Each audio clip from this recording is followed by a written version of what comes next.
Ranking head coaches is very, very difficult, especially in college football. There's so much criteria that you have to bake into it. You can't just look at wins and losses and truly say that this guy has the most wins and that's why he's the best. Or you can't look at Kurt Signetti and say he had the greatest turnaround in college football history and that automatically makes him the best. Although that's a better argument than the one that I just said prior, but there's more to that. A college football coach, their list of responsibilities is a longer list than ever. And it's just so draining. Like, truly understand it is nonstop. There's not a single break. Not to say there's a break in the NFL, but there's at least some breathing, some areas to breathe. In college football, it is full gas, no breaks. While you are playing the season, you have to build up a staff that's capable of churning and preparing and acquiring talent for your future years. All the meanwhile, the calendar is completely broken. So ranking is very, very difficult. So what is the criteria that I based my top 10 rankings on? I have a long list of honorable mentions and we'll walk it through relatively quickly. We've got about 12 minutes to do so, or however long this segment is if you're watching after the fact and not the live show. The first thing we have to talk about is what is the scale? What is the timelines that we're working off of? Some people like a rolling 3-year period, which is understandable. You have to adapt and change your rankings as you get more information while also being able to hold or let go of older information. Like, I can't hold on to what Dabo Sweeney did in the 2010s because it's a completely different college football. You can't just look at what he was able to build with those rosters because you can't really do that in 2026. But you also have to respect the pedigree in what he's been able to do in recent years. Spoiler alert, Dabo Sweeney's not in the top 10. He didn't even make the honorable mentions list. Or you could do 5 years, which I think is stretching it because of the quick changes that the sport has been throwing at these coaches. So to me, I stuck with about a 3 to 4 year period. I lean towards 4 because that's the cycle of a traditional collegiate student athlete that is not going to the NFL. But I'm open to if you were to say it's a 2-year rolling period because of all the changes. Talent acquisition is something that needs to be baked into your criteria. Can you bring in the best of the best? Can you be able to can you be able to develop the best of the best? Talent acquisition is one of those things where a lot of college football fans have a lot of hot takes about it, where it says, oh, the stars don't matter, or recruiting's overrated, the portal's overrated, all these different little things. At the end of the day, your job as a head coach, outside of winning football games, obviously, is to be able to equip yourself with as many tools in the basket as possible, and that is talent acquisition. You can talk to me about recruiting rankings and those websites and everything underneath the sun. I get you. It doesn't help my case that Indiana basically broke the mold of blue chip ratio, which is the 4 and 5 stars that are within the roster and being able to go 16-0. I understand that. And very similarly put with a lot of Cinderellas, people will take the anomaly, grab onto it for dear life and tell you that's possible because this happened. More times than not, you need to be able to acquire talent that is high quality. And more times than not, those recruiting websites are fairly accurate in terms of depicting who are some of the top end guys. It's their jobs to do that. We could go back and forth on that, but talent acquisition shouldn't be debated as a criteria for head coaches. And then being able to hire the correct staff. This is something that I think needs to be talked about more. The churn of offensive and defensive coordinators and being able to maximize the next guy was what I feel made Nick Saban such a damn good coach. There's so many reasons why Nick is the greatest coach of all time in college football, at the bare minimum in my lifetime. But truthfully, I think he's the GOAT of the sport. And part of that is because he was always able to replenish the talented coordinators that would go to coaching rehab at Alabama and go off to their next successful spot because all they did was win. He was able to replenish that with another guy that was ready and good and being able to maximize the talent on the field. And you saw at the end of his tenure, he wasn't able to do that. And he had to start firing and replacing guys because it's a very difficult thing to do. And it's a very difficult thing to master. I got to shout out like Ryan Day for it. Kirby Smart, I think, does a damn good job of it. And it's one of my big question marks for Cignetti is what is that going to look like when these top end assistants leave? Are you going to be able to replace them? That's a question mark. And then the last thing, which I would almost have is like a cherry on top. It's not a necessity because I don't think you need this to win football games. Do you provide a schematic edge? Like Kirby Smart provides so much defensive insight, very much like Nick Saban. He was skilled in coaching defense. That was his MO. That's what he is damn good at. Some coaches are just program builders and culture builders and talent evaluators. That's completely fine. But I think if you provide a schematic edge at the top position, I may favor you over some other guys, but it's a melting pot of different ingredients to evaluate a coach. So let's talk about the honorable mentions. We've talked about the criteria long enough. Kalen DeBoer wanted him to be on the top 10. I really did, because I defend Kalen DeBoer a lot on this channel. Josh Heupel needs to be in these conversations almost to remind volunteer fans that they have a damn good coach and they need to be okay with that, because the notion that there's volunteer fans that want him fired is egregious to me. Jed Fish, one of the most underrated coaches in all America, was a real contender for that Michigan job, has done fantastic work at Arizona, and has done fantastic work at Washington. Jed Fish, easily one of the most underrated coaches in all of America. Lincoln Riley, I don't think he's a serious contender to be in the top 10, but because of his pedigree, I think he should be respected in this conversation. But obviously the winning at USC has not been at the expectation level. So I just want to give him a shout, but I don't think he was a real contender to be in the top 10.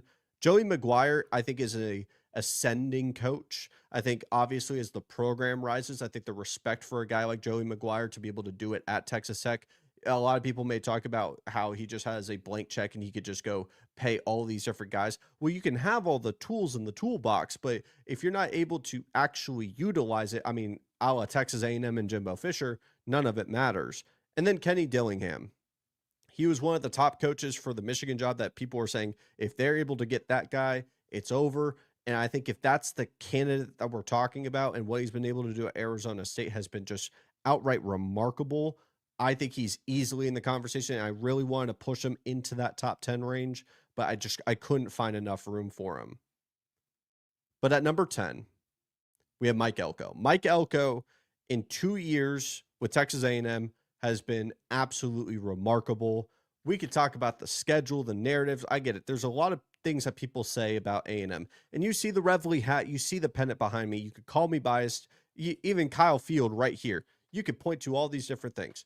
At the end of the day, he has been able to do things that hasn't been able to be done at A&M with all the resources that they have at their disposal. And that's what should be very exciting for a coach of this caliber. And he has a proven track record, not just at A&M, but also at Duke, of maximizing talent. Now he's bringing in an incredible amount of talent, leading one of the best transfer portals, one of the best recruiting cycles. And there's so much that you have to like with him also being the head guy for the defense. I mean, he basically is playing defensive coordinator, calling plays this past season, and the defense took a major step forward. So he checks off a ton of boxes outside of the longevity at A&M, but if you bake in his time at Duke, it was also playing at a very high level. So I think Mike Elko easily has a case at the bare minimum to be at 10, but with him being at 10, I can hear so many different arguments for all the guys I mentioned in the honorable mentions. Kyle Whittingham I have at 9. Got to respect the old man. He is so damn good. And what he was able to get out of Utah for such a long time doesn't get talked about enough. And I'm glad that for most media members, now that he's wearing the big M and a big blue and everything, he's getting so much more respect. I've been a Utah guy for a very long time.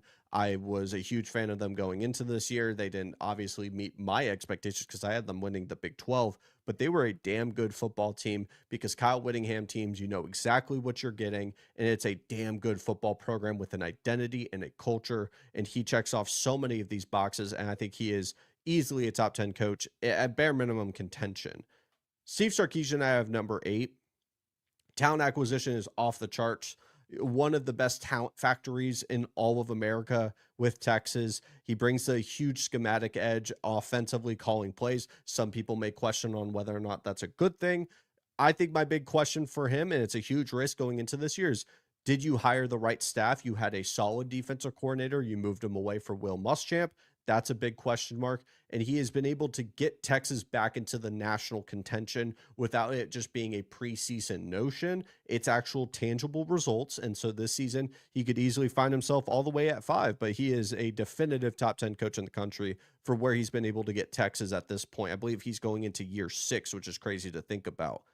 Mario Cristobal, talent acquisition is incredible. I have Mario Cristobal at number 7. He could be higher. I could hear it out. I still have those in the back of my mind, some reservations about what he is as a game day coach, and we didn't really talk about that.